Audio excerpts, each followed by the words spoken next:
Bonjour à tous. Je remercie chaleureusement l'Université de Lorraine, l'Institut François Génie, ainsi que les organisateurs de ce colloque virtuel, Monsieur Kevin Magnéméran et Madame Mediani. Je vais vous parler de clauses d'exclusivité. Beaucoup de choses à dire et si peu de temps.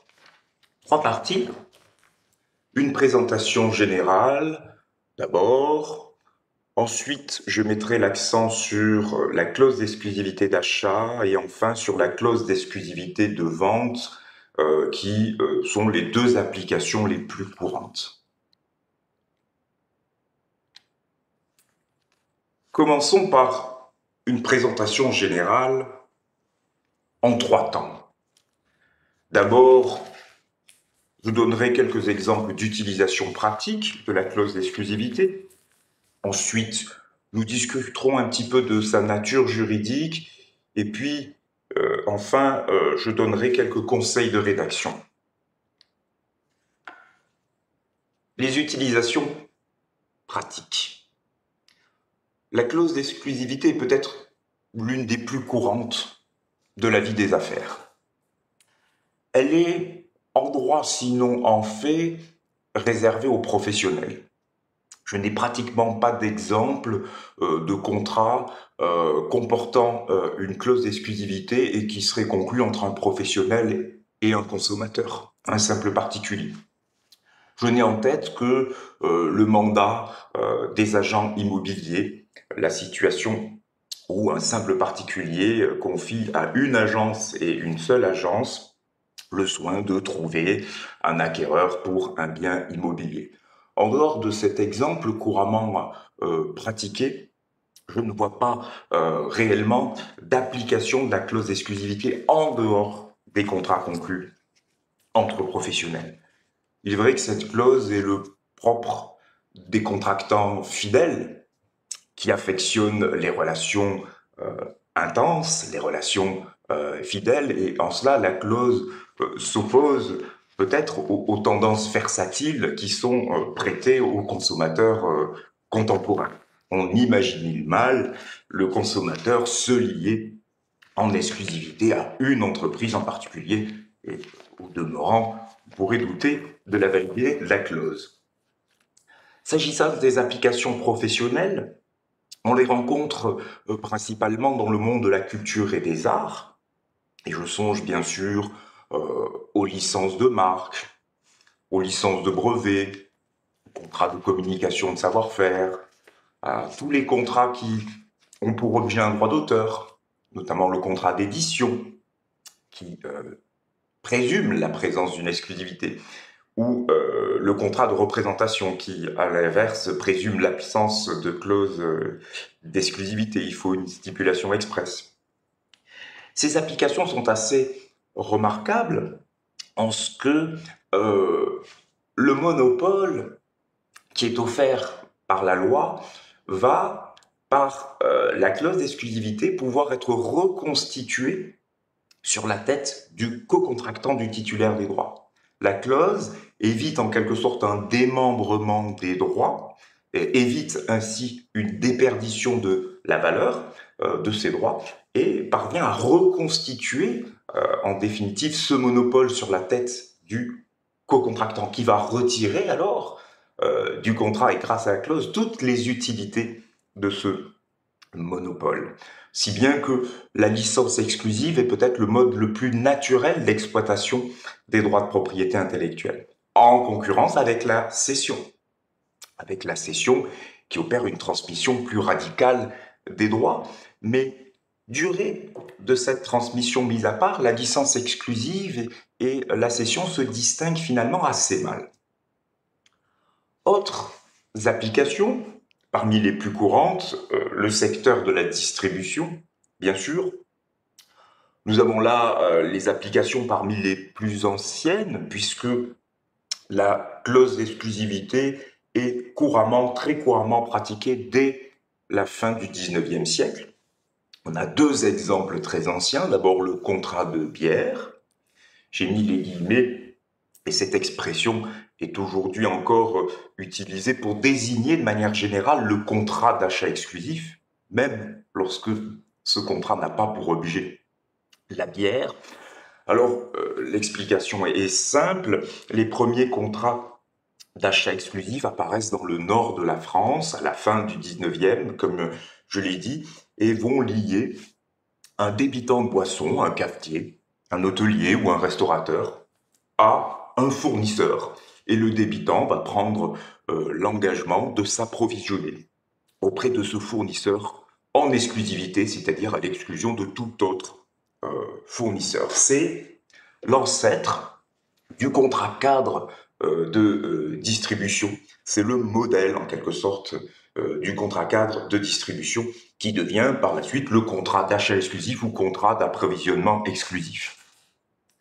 Autre application, très ancienne également, la vente à monopole, qui a longtemps eu une réputation assez sulfureuse, puisque ce contrat était le fait de représentants de commerce assez peu scrupuleux qui parvenaient à gruger des commerçants en leur fourguant une quantité importante de marchandises invendables, mais ces représentants de commerce parvenaient à obtenir l'accord, contre toute attente, du commerçant en mettant en avant une promesse enivrante, le monopole dont allait jouir le commerçant dans sa commune. Il allait être bénéficiaire de cette exclusivité sur son territoire.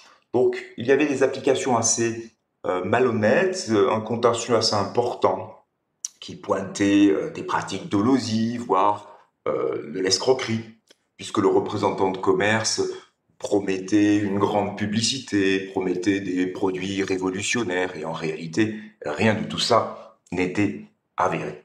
Mais cette vente à monopole est finalement l'ancêtre du contrat de concession exclusive, qui se traduit effectivement par une promesse de monopole, finalement, sur un territoire donné. Et ce contrat est aujourd'hui très courant dans le secteur de la distribution et correspond à une application tout à fait honnête de la clause d'exclusivité.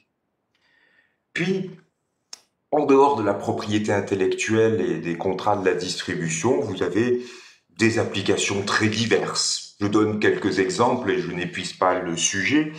La clause d'exclusivité lie très souvent les sportifs à leurs agents.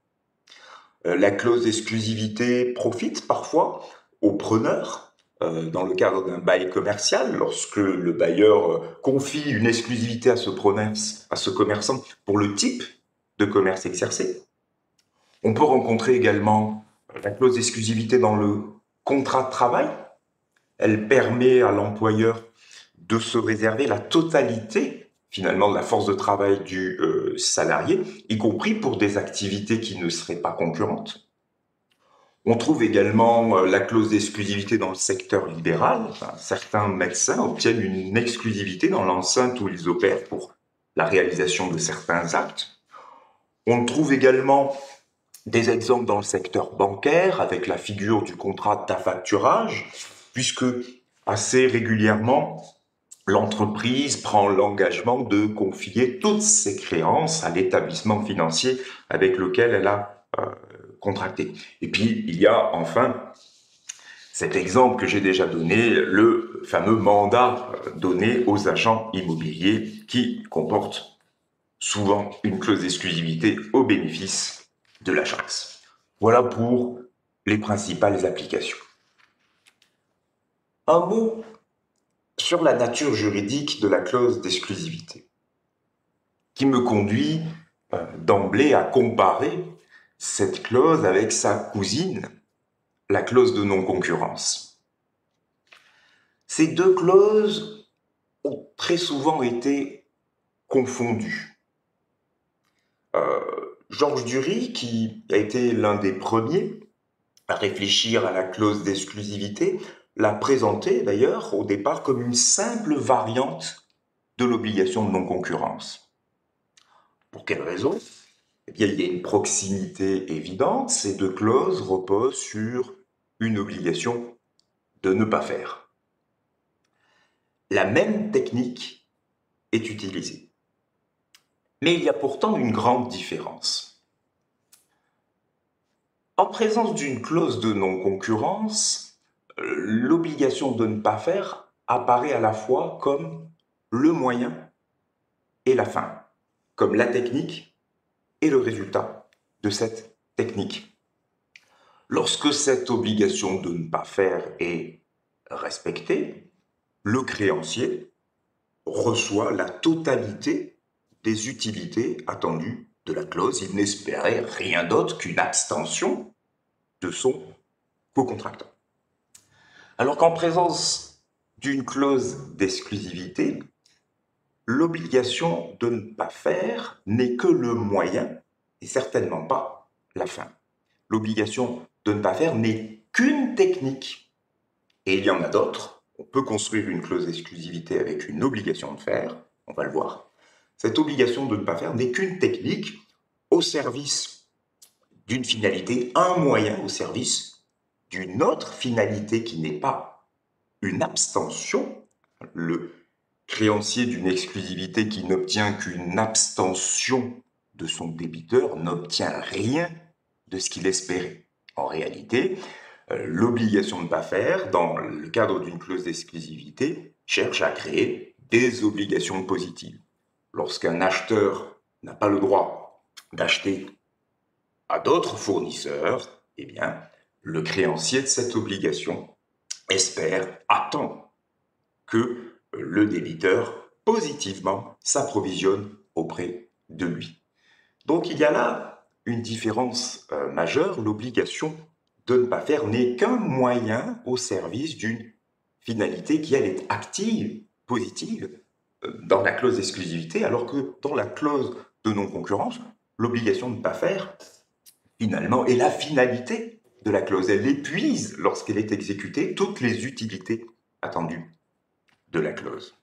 Voilà pour une petite présentation sur la nature juridique de la clause d'exclusivité. Terminons cette première partie par quelques conseils généraux de rédaction. J'en donne deux. Faire preuve de sincérité d'abord, faire preuve de précision ensuite. Alors, sincérité, que veux-je dire par là? Il n'est pas conseillé de chercher à maquiller la clause. Alors, maquiller la clause, j'ai en tête la situation d'une entreprise qui chercherait à éluder le régime juridique applicable à la clause en s'efforçant de trouver une technique contractuelle lui permettant d'obtenir le même résultat ou un résultat proche, mais reposant sur une qualification différente. Donc, qualification différente, censée appeler régime différent. Alors, la manœuvre est entourée d'un parfum frauduleux, finalement, mais on peut comprendre cette tentation qu'il y a à vouloir éluder le régime applicable à la clause. Alors, en effet, on a un régime assez contraignant. Je ne donne que quelques exemples dans cette diapositive. Quels sont les textes qui s'appliquent normalement lorsqu'une clause d'exclusivité est convenue? Vous avez déjà la loi dite Doubin, c'est-à-dire l'article L330-3 du Code de commerce, qui, comme condition d'application, comporte la présence d'une clause d'exclusivité. Et à la clé, vous avez une obligation précontractuelle d'information qui est évidemment facteur de contrainte, facteur de coût pour l'entreprise. D'où la tentation d'éluder ce texte. Vous avez également, dans le Code de commerce, l'article L330-1 qui limite à 10 ans la durée de certaines clauses d'exclusivité. L'entreprise qui souhaiterait convenir d'une durée plus importante pourrait être tentée de maquiller la clause d'exclusivité. Vous avez également dans le Code du travail un texte consacré aux gérants de succursales qui, comme condition centrale d'application, comporte la présence exigée qui doit être constatée d'une clause d'exclusivité à la charge du gérant. Là aussi, il peut être tentant d'éluder cette condition afin d'éviter la conséquence du texte, qui est redoutable, c'est-à-dire l'application du droit du travail à la relation.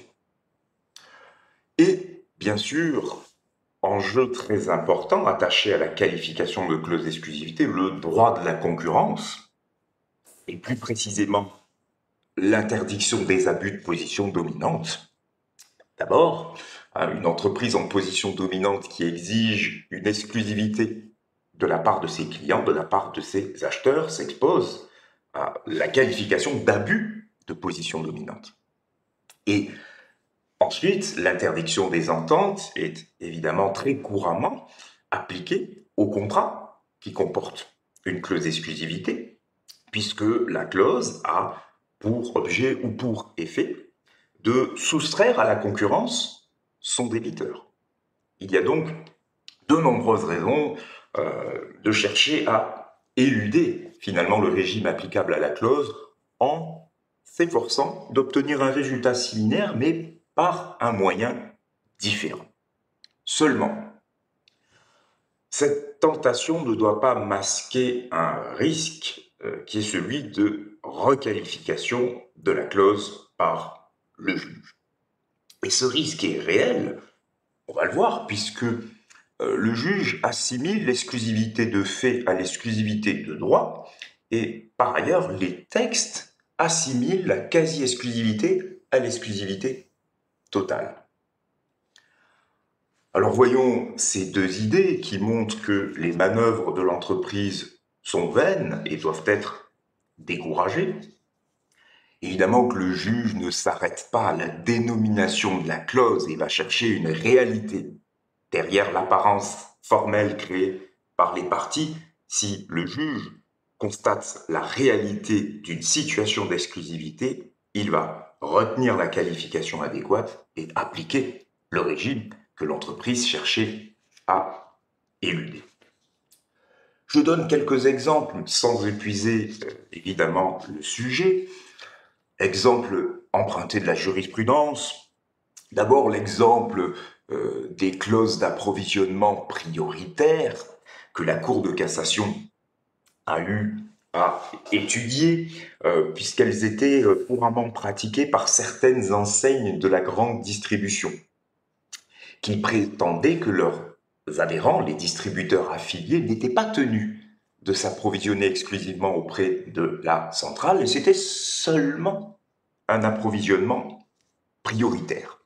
Alors à bien y regarder, comment était formulée la clause, il y avait une liberté qui était effectivement accordée aux distributeurs, mais uniquement pour les produits absents de l'assortissement de l'enseigne de la grande distribution, ou en cas de plusieurs manquements consécutifs de cette enseigne à son obligation de fourniture.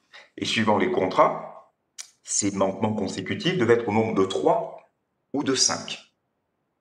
Et les juges ont constaté que les libertés laissées aux distributeurs affiliés étaient si résiduelles qu'en réalité la clause s'apparentait à une véritable clause d'approvisionnement exclusif. Je cite la décision que j'ai en tête de la Cour de cassation, la Chambre commerciale du 23 juin 1992, les contrats litigieux, en dépit de leur dénomination, constituent en réalité des contrats d'approvisionnement exclusif. Autre exemple, ce qu'on appelle les accords de gamme complète. Le mieux est d'évoquer une décision qui a été rendue par la Chambre commerciale de la Cour de cassation le 6 décembre 2005, qui fait suite à un arrêt de la Cour d'appel de Paris, qui même fait suite à une décision du Conseil de la concurrence. Décision qui avait pour objet le marché du Roquefort et les pratiques de la marque la plus célèbre, la marque Société. Cette marque exigeait dans ses contrats que le distributeur qui l'avait référencé expose dans ses linéaires la totalité de la gamme du fournisseur, c'est-à-dire tout l'assortissement estimant de produits proposés par ce fournisseur. Les produits un peu bas de gamme, milieu de gamme, haut de gamme, très haut de gamme. Et le Conseil de la concurrence avait relevé, approuvé en cela par la Cour d'appel de Paris puis la Cour de cassation, que finalement le manque limité de place dans les linéaires avait pour conséquence de réserver ces linéaires à la marque société. En somme, par cette exigence d'acquérir la totalité de la gamme et du fait du nombre important de références, cette exigence avait pour conséquence de saturer les linéaires et de créer finalement, de fait, une exclusivité d'achat à la charge des grands distributeurs qui assumaient cet engagement d'acheter toute la gamme. Autre exemple, les clauses de quota, de minima ou d'objectifs. La situation est la suivante, voilà un distributeur qui n'est pas tenu de s'approvisionner exclusivement auprès d'un fournisseur donné. Pour autant, ce fournisseur a des exigences en termes de quantité à acheter ou de quantité à revendre. Il va stipuler des quantités minimales, des objectifs de vente, des quotas. Donc ce sont des obligations positives ici qui sont concernées et certainement pas des obligations négatives. Seulement, lorsque les quantités exigées du distributeur épuisent son potentiel économique, suffisent largement à satisfaire les besoins du distributeur eu égard à son potentiel. Eh bien, il y a une assimilation qui va être faite entre ces clauses de quota et une véritable clause d'exclusivité. C'est d'autant plus vrai que la loi assimile la quasi-exclusivité à l'exclusivité totale. Je ne mets qu'un exemple au tableau, c'est l'exemple de la loi Doubin, mais d'autres textes procèdent à cette assimilation. On voit bien que la loi, comme condition d'application, évoque un véritable engagement d'exclusivité ou de quasi-exclusivité. Ce qui signifie que même lorsque le distributeur a une liberté résiduelle, en quelque sorte, d'approvisionnement, même lorsqu'il peut, dans une certaine mesure, avoir un ou plusieurs autres fournisseurs, si, dans les faits, il achète presque exclusivement auprès de son concontractant, il y a une clause de quasi-exclusivité et le même régime juridique s'applique. Alors, il n'y a pas dans le texte d'explication plus complète sur cette notion de quasi-exclusivité. Il faut constater que le distributeur est tenu pour la quasi-totalité de ses besoins de s'approvisionner auprès d'un seul et même fournisseur.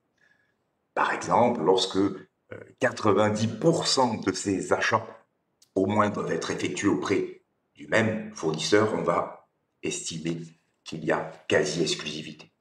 Au-delà de 70-80%, on est dans une zone où la qualification de quasi-exclusivité risque d'être retenue, même s'il n'y a évidemment aucune règle précise. Les juges du fond apprécient souverainement au cas par cas la présence ou non d'une quasi-exclusivité. Deuxième et dernier conseil de rédaction, faire preuve de précision. Alors, faire preuve de précision, c'est un conseil finalement qu'on donne à tous les rédacteurs d'actes et quelle que soit la clause posée sur le métier.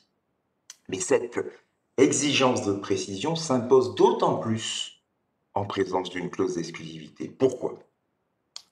Parce que cette clause restreint les libertés fondamentales. Elle restreint la liberté contractuelle. Elle restreint la liberté du commerce et de l'industrie. Elle restreint la liberté d'entreprendre, la liberté de la concurrence. Il en découle deux principes. D'abord, pas d'exclusivité sans clause. On ne peut pas compter sur le fait que le juge pourra présumer la présence de cette clause. Si je veux reprocher à mon co-contractant la violation d'un engagement d'exclusivité, je dois pouvoir mettre en avant une stipulation expresse, puisque la liberté est le principe. La liberté doit demeurer le principe. Les exceptions aux libertés ne peuvent pas se présumer. Une interdiction de contracter, de faire concurrence, de faire le commerce suppose une stipulation expresse. Je ne pourrai pas invoquer la violation d'une exclusivité si je ne suis pas en mesure de soulever une stipulation expresse rédigée de la manière la plus claire. Alors il y a quelques exceptions. La loi présume parfois la présence d'une exclusivité, c'est le cas dans le contrat d'édition. Il y a aussi quelques exceptions en jurisprudence. Je mentionne un arrêt où effectivement la Cour a semblé deviner la présence d'une clause d'exclusivité territoriale, eu égard aux circonstances. Mais ces exceptions ne doivent pas faire perdre de vue le principe. L'exclusivité ne peut pas se présumer. Au demeurant, ce principe est parfois rappelé par la loi elle-même. Prenez la loi Hoguet dans le secteur immobilier, elle indique bien que une exclusivité suppose une stipulation expresse avec des caractères plus apparents que le reste du contrat. Même idée dans le contrat de représentation, le Code de la propriété intellectuelle exige une stipulation expresse. Ces exemples tirés de la loi ne font que traduire finalement, pour moi, un principe général, pas d'exclusivité sans clause. Autre conséquence attachée à ce que je viens de dire, la clause restreint les libertés, elle doit être interprétée strictement. Et c'est pourquoi le rédacteur d'acte doit faire preuve de précision.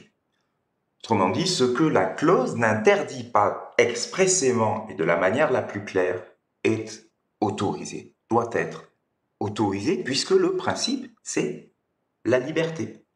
Donc le juge va être invité à interpréter très strictement la clause.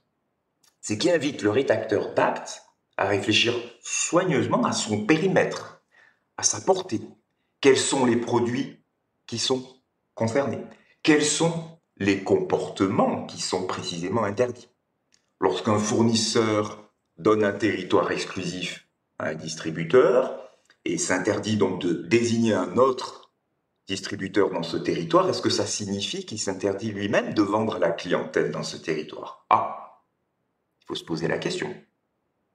Puisque si le rédacteur d'acte ne se pose pas la question, la clause risque d'être interprétée à minima. Ce qu'elle n'interdit pas doit être autorisé. Avec une seule réserve, finalement, c'est le devoir de bonne foi, qui va pouvoir, dans certains cas exceptionnels et qui doivent demeurer exceptionnels, permettre d'interpréter généreusement la clause lorsqu'on estimera que son débiteur en fait une interprétation excessivement généreuse et s'autorise à ce titre un comportement particulièrement déloyal. Nous aurons l'occasion d'en reparler. Deuxième partie, la clause d'exclusivité d'achat. Je viens d'employer le singulier alors que la clause d'exclusivité d'achat n'existe pas. Il existe des clauses d'exclusivité d'achat. 3 formes, au moins, qu'il ne faut pas confondre parce qu'elles ne renferment pas exactement les mêmes engagements. Alors nous allons voir successivement ces différentes formes d'exclusivité d'achat et les difficultés qu'elles posent. Première forme, la clause va interdire l'achat ou la revente de produits concurrents sans désigner de fournisseur exclusif pour les produits contractuels. Je donne un exemple que vous voyez sur la diapositive et qui est repris de la pratique contractuelle. Je vais lire. sauf l'autorisation préalable et écrite de la société du fournisseur, qui je crois de mémoire est un constructeur automobile, le concessionnaire ne peut fabriquer ou commercialiser de manière directe ou indirecte des produits qui sont en concurrence avec les produits contractuels ou favoriser leur commercialisation ou bien encore les utiliser lors de la remise en état ou de l'entretien des produits contractuels. Et là, on parle de pièces détachées notamment. Quel commentaire devons-nous faire après avoir lu cette clause? Qu'est-ce qu'elle interdit exactement et qu'est-ce qu'elle autorise? Souvenez-vous du principe d'interprétation stricte, ce qui n'est pas interdit expressément par cette clause doit être autorisé. Alors, premier comportement qui, à lire strictement la clause, n'est pas interdit, le débiteur doit pouvoir acheter et commercialiser des produits non concurrents. Seuls les produits concurrents par rapport aux produits contractuels, à la fois produits principaux et accessoires, certes, mais uniquement produits susceptibles d'être en concurrence avec ces produits. A contrario, et nous devons lire la clause a contrario, elle n'interdit pas la commercialisation de produits non concurrents. Ce qui posera évidemment une difficulté d'interprétation. Où est la ligne de partage? Qu'est-ce qu'on doit considérer comme un produit non concurrent? Bien, il faut pour cela définir les marchés concernés et essayer dans le contrat de tracer cette ligne de partage en donnant des explications, des exemples sur cette notion de concurrence pour qu'il n'y ait pas de doute évidemment dans le cadre de l'interprétation de la clause. Alors il est tout à fait possible d'augmenter la portée de la clause et de viser les produits non concurrents. C'est tout à fait possible et courant même. Dans un contrat de franchise, je lis « Le franchisé s'engage à ne vendre et à n'assurer la prestation que de produits et services fournis ou agréés par le franchiseur ». Ici, c'est très simple, la liberté d'approvisionnement du franchisé est totalement annihilée. Il ne peut pas acheter d'autres produits que ceux fournis ou agréés par le franchiseur. Ici, cette notion de concurrence, cette distinction entre produits concurrents et non concurrents n'est pas pertinente puisque tout produit doit venir du fournisseur ou doit être agréé par le fournisseur. Variante, le contrat peut autoriser dans une certaine mesure la commercialisation de produits non concurrents.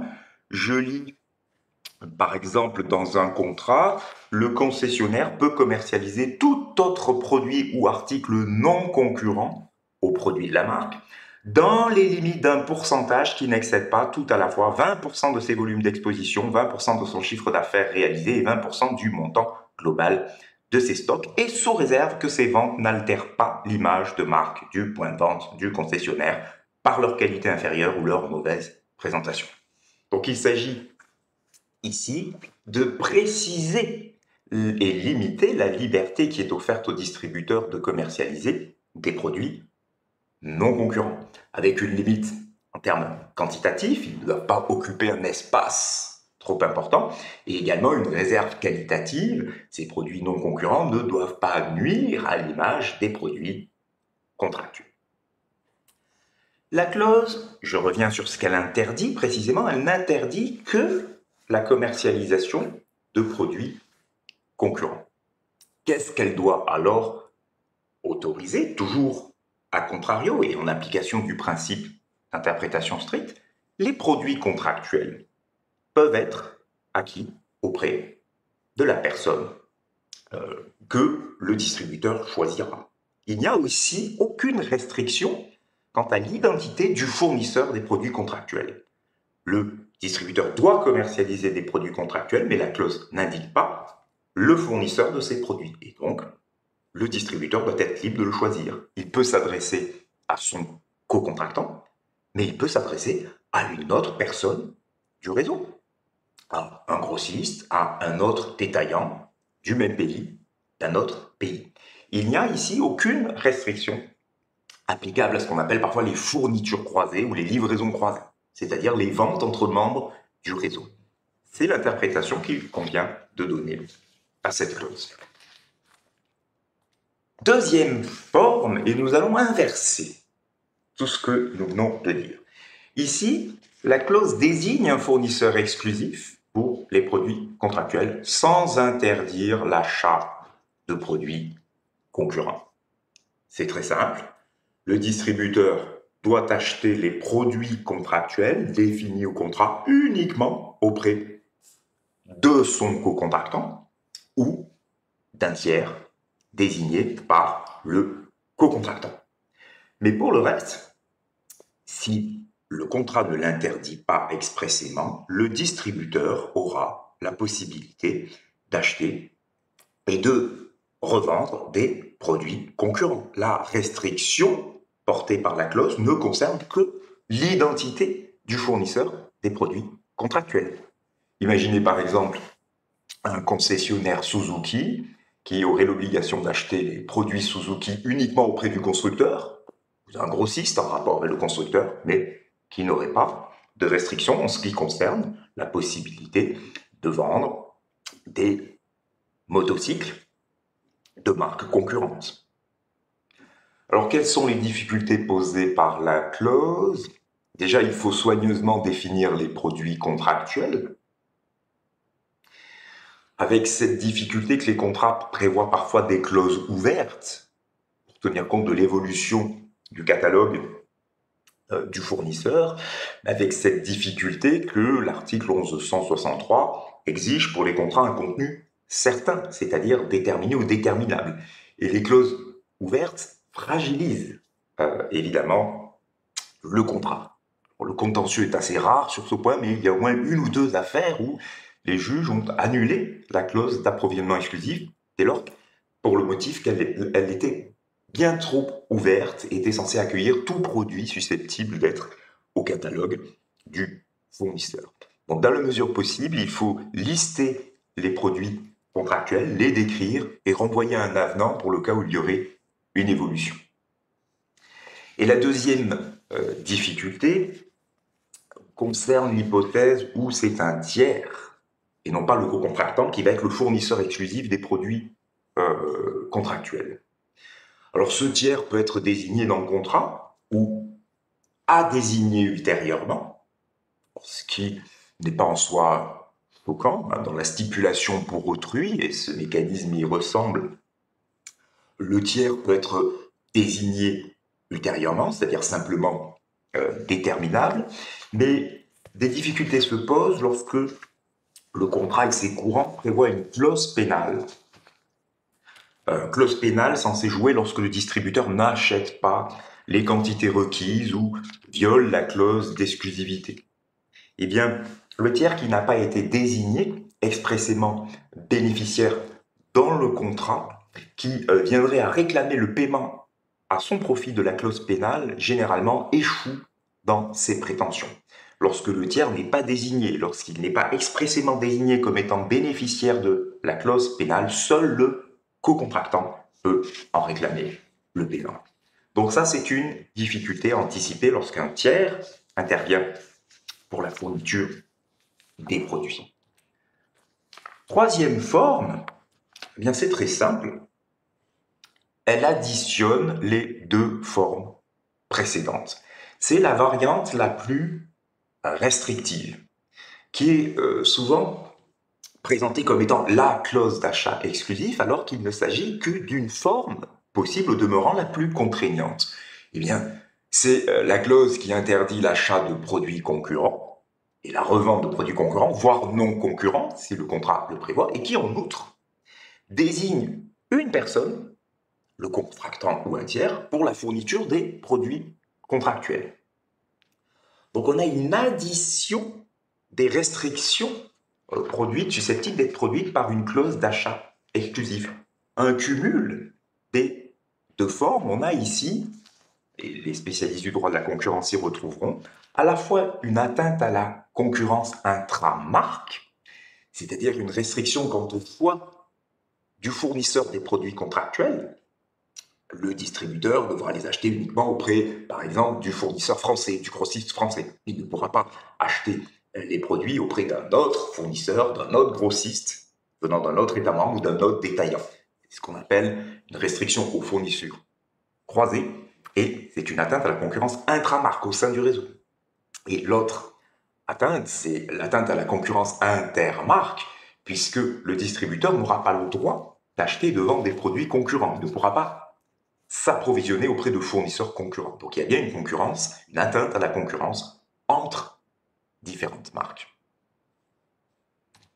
Alors, le règlement 330/2010, qui est le règlement européen qui s'applique aux contrats de distribution, qui s'applique aux restrictions verticales de concurrence, donne une définition de ce qu'il appelle l'obligation de non-concurrence et qui correspond pour nous à une clause d'achat exclusif, une définition qui est très très généreuse puisqu'elle accueille toutes les formes que nous venons de voir. Vous voyez qu'il y a un ou, il y a une alternative, donc ce ou peut se transformer en et, a fortiori la qualification sera retenue quand il y a un et.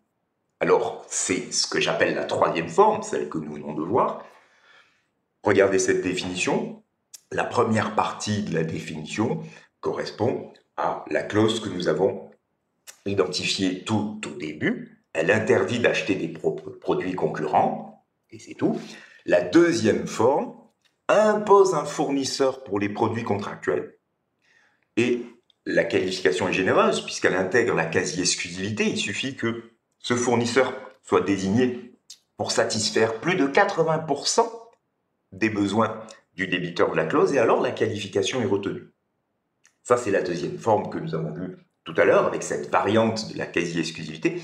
Et puis, bien sûr, la troisième forme correspond à la qualification, puisque elle est encore plus restrictive que les deux premières lorsqu'elles sont stipulées de manière isolée. Quelle est la conséquence de cette qualification? Eh bien, si les parties veulent exempter la clause, elle doit être convenue pour une durée déterminée. Attention aux contrats à durée indéterminée, ils ne sont pas exemptés, il faut une durée déterminée. Il faut que cette durée soit limitée à 5 ans. Et il faut éviter les clauses de tacite reconduction. C'est une clause qui est rarement indispensable dans un contrat, et il faut ici prendre en considération le fait que sa présence fera échec au bénéfice de l'exemption. Donc autant s'en passer compte tenu des enjeux. Alors si ces conditions sont respectées, la clause est présumée conforme à l'article 101, paragraphe 3 du traité sur le fonctionnement de l'Union européenne. C'est-à-dire, a priori, même si elle a un effet anticoncurrentiel, elle pourra échapper à l'interdiction.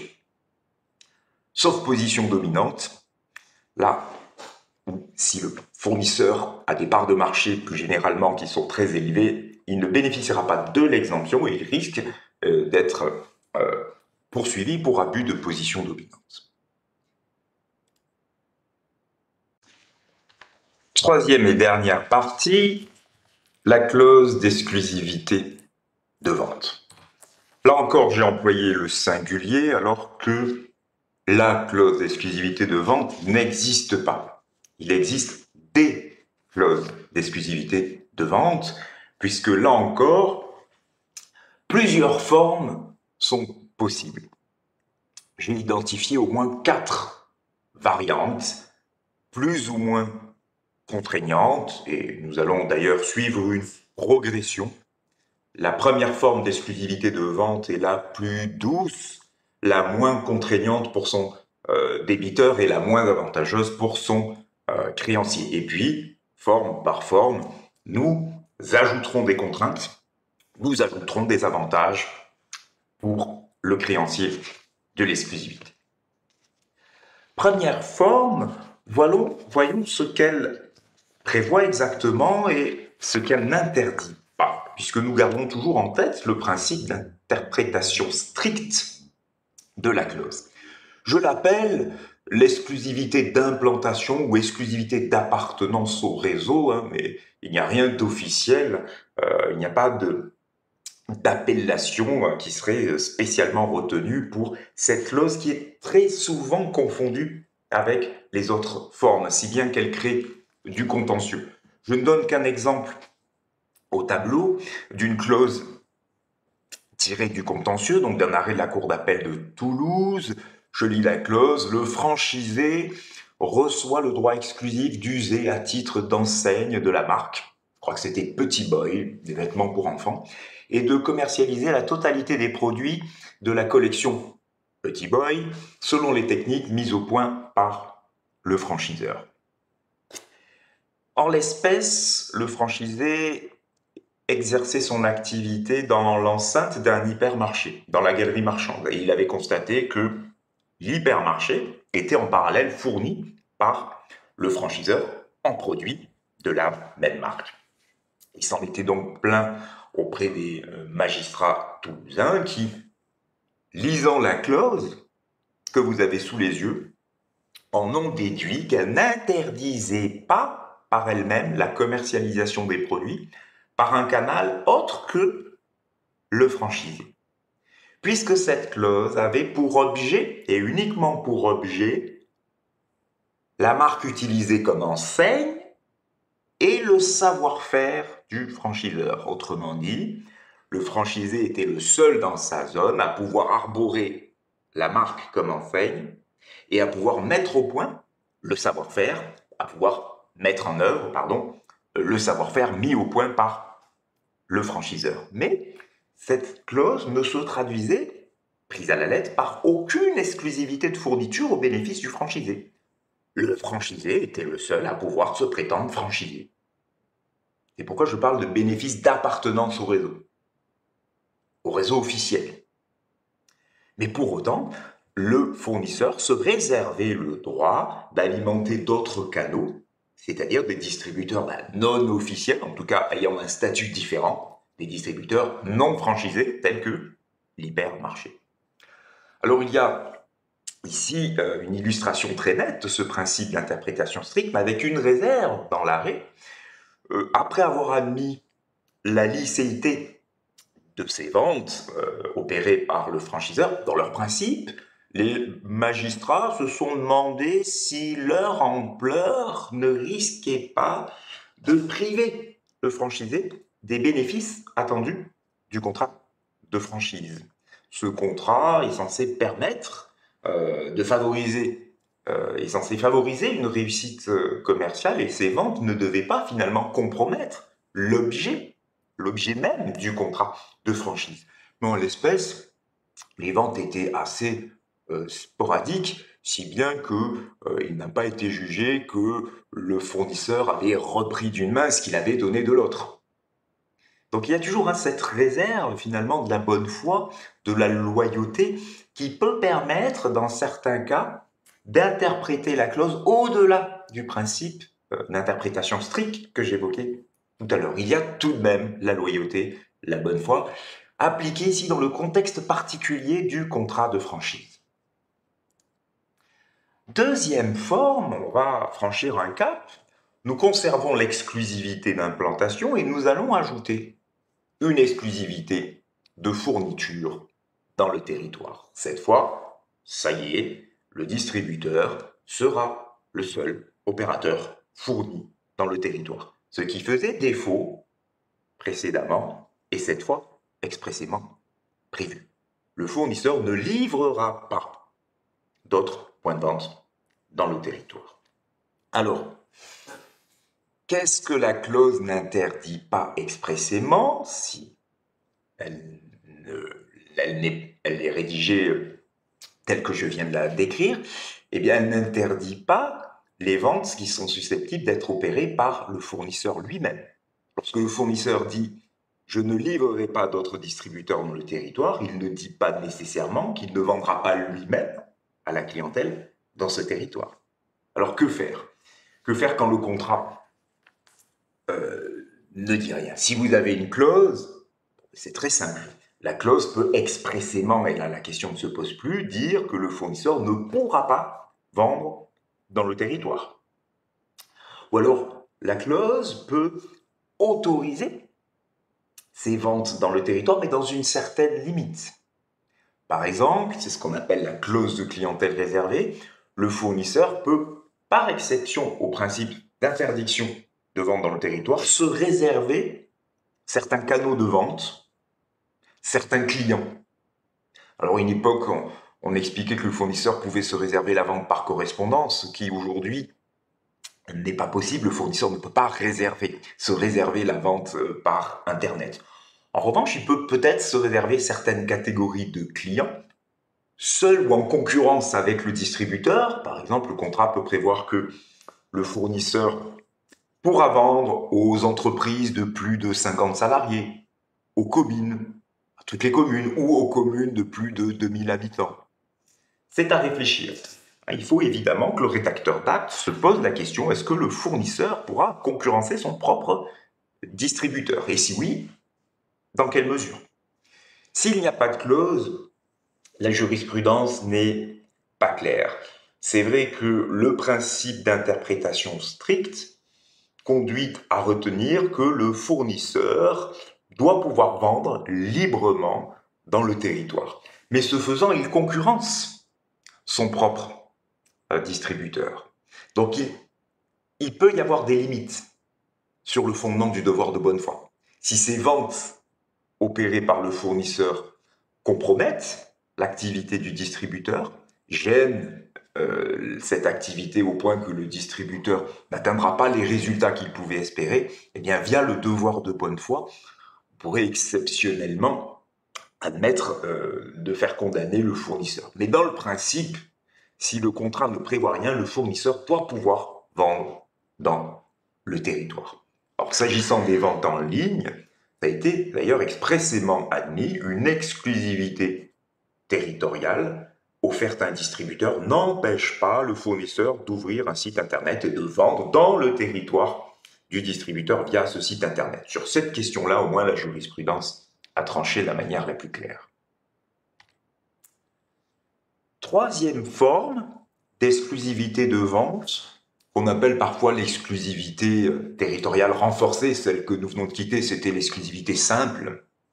Alors nous conservons les acquis, c'est-à-dire l'exclusivité d'implantation et l'exclusivité de fourniture dans le territoire, mais en outre on va ajouter une protection contre les ventes actives dans ce territoire, c'est-à-dire les ventes susceptibles d'être réalisées par d'autres distributeurs du même réseau qui sont notamment dans les zones environnantes. En revanche, cette forme d'exclusivité ne protège pas le distributeur contre les ventes passives. Alors comment distinguer les deux? Une vente est active lorsque c'est le distributeur qui en a pris l'initiative. Lorsqu'il a fait de la publicité dirigée vers le client, lorsqu'il l'a démarché directement par prospection commerciale, envoi d'emails non sollicités. A contrario, il y a vente passive lorsque c'est le client qui est à l'initiative de la vente, c'est lui qui, sans avoir été au préalable sollicité, s'est adressé au distributeur. En présence d'une exclusivité territoriale renforcée, le distributeur qui en bénéficie est protégé contre les ventes actives. Il sait que les autres distributeurs ne font pas de la publicité dans sa zone, ne démarcheront pas les clients dans cette zone, n'enverront pas des courriels non sollicités, ne démarcheront pas les clients à domicile notamment. En revanche, les clients de ce territoire seront tout à fait libres de s'adresser aux autres distributeurs, aux distributeurs voisins. Il n'y a pas de protection contre les ventes passives. Et la dernière forme d'exclusivité de vente, de loin la plus contraignante, c'est celle qui protège à la fois contre les ventes actives et les ventes passives.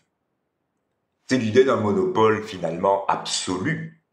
Le distributeur est le seul à pouvoir vendre aux clients du territoire. Alors en pratique, que se passe-t-il lorsqu'un client de ce territoire s'adresse à un distributeur d'une autre zone, est-ce que le distributeur doit refuser de vendre au risque de tomber sous le coup du code de la consommation qui réprime le refus de vente au consommateur?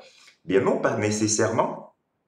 Une exclusivité absolue ne se traduit pas nécessairement par un refus de vente, puisque le distributeur de la zone voisine peut non pas refuser, mais transmettre la commande au bon distributeur, celui qui relève de la bonne zone, ou alors le distributeur voisin peut réaliser lui-même la vente à charge de compenser économiquement cette vente, c'est-à-dire à charge de reverser la marge au distributeur qui était dans la zone où résidait le client.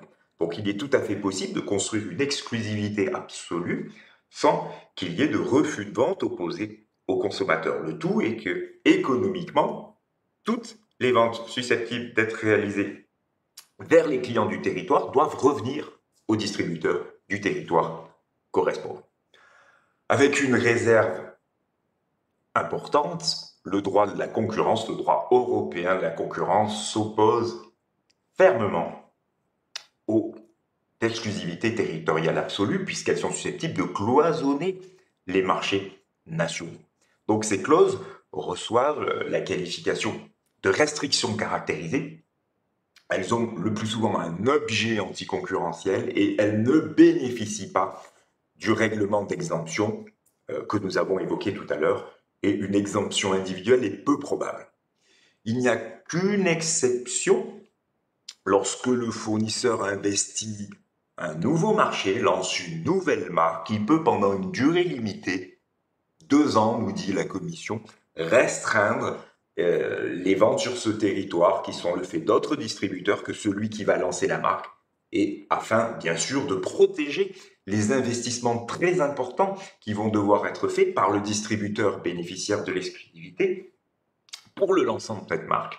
Investissement qu'il ne ferait pas si le distributeur avait craigné le parasitisme de ces investissements. Évidemment, le risque est que les autres distributeurs attendent que les efforts soient faits, que la marque soit lancée, soit connue, et puis une fois qu'elle est bien installée dans le territoire, il suffirait à ces distributeurs de venir récupérer les fruits de cet investissement qu'ils n'ont pas réalisé. Donc exceptionnellement, en cas de lancement d'un produit ou d'une marque nouvelle sur un territoire, la Commission semble admettre une restriction très provisoire qui va s'étendre jusqu'aux ventes passives. En dehors de ce cas exceptionnel, c'est vraiment l'erreur à ne pas commettre.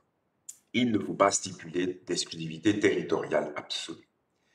Je vous remercie d'avoir suivi cette vidéo en regrettant de n'avoir pas totalement épuisé le sujet. À bientôt.